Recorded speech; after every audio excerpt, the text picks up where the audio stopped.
Okay guys, now we are going to make chimichangas. So I just want to get a little oil in the pan. And I have got some leftover chicken that we're going to be using.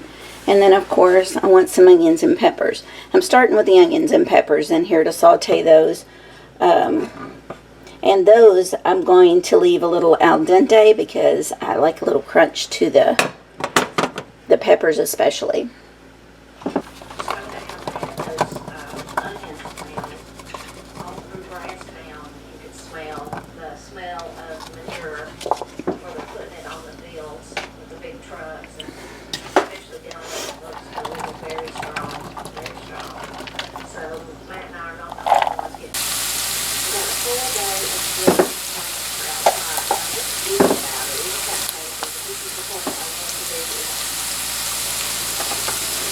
Okay, so we've got it cooking, and now I have some leftover chicken. It was some chicken that I had boiled. You could use any leftover chicken you have though, and just even pick one up at your local deli, like a rotisserie or something like that.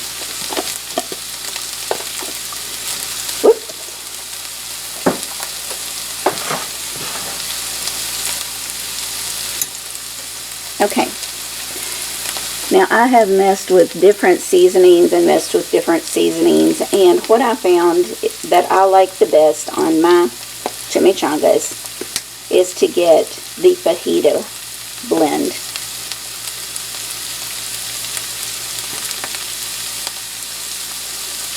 I tried just taco seasoning and I just didn't think it was enough.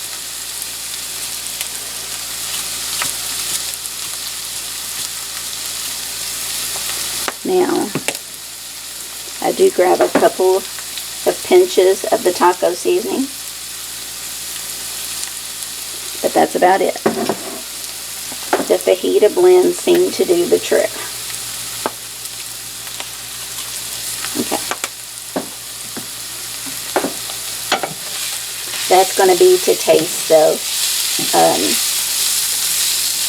As you're cooking it, just taste it and see if it's a strong enough flavor for you. If it's not, just add a little bit more till you get it right. That's what I did. I kind of know now what it looks like. Because sometimes I make a small batch like this if it's just me home. And then I may be making a larger batch if it's my husband and we want leftovers.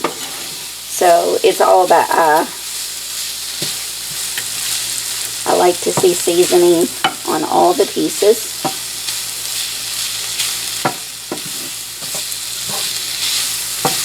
Now I want this to cook a little bit because my chicken is cold. Otherwise I wouldn't worry. So I'm going to add a little chicken broth to it so it doesn't dry out too much in the pan. And then by the time it evaporates that out, the chicken should be nice and hot all the way through. And then I'll get the oil ready for the to fry the chimichanga. Hey guys, I've got the oil and it is popping. I guess it's where I had used it earlier. I had made this for lunch. I am just going to fill my chimichanga shell.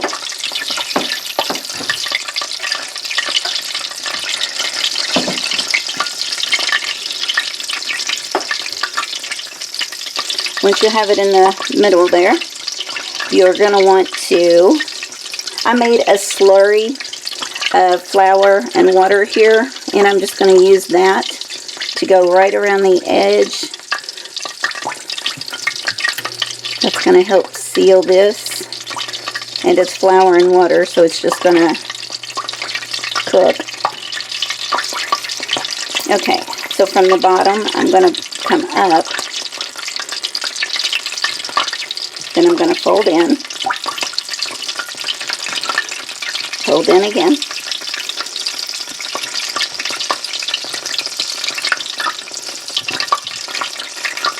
I want to put a little more here.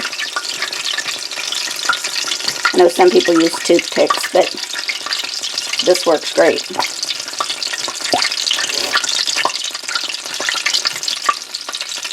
I'm going to hold that down for just a second. Now, we're going to put our little envelope right in.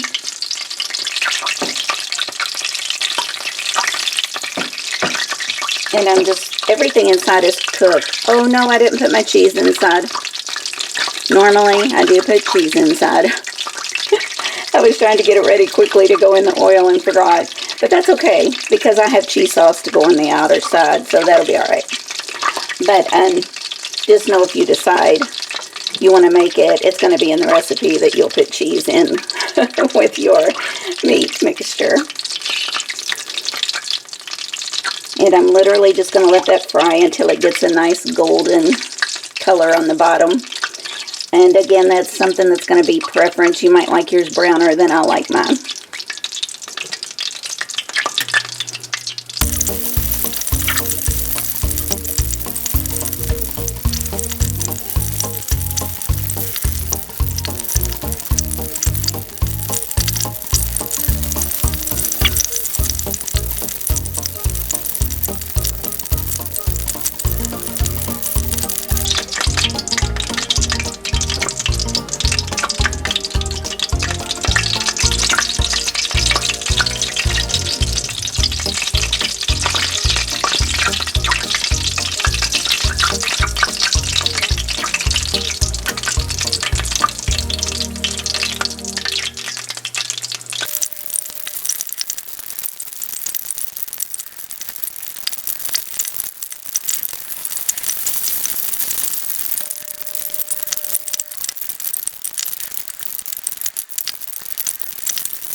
Okay, I'm going to go ahead and take that out just to blot away some of the oil.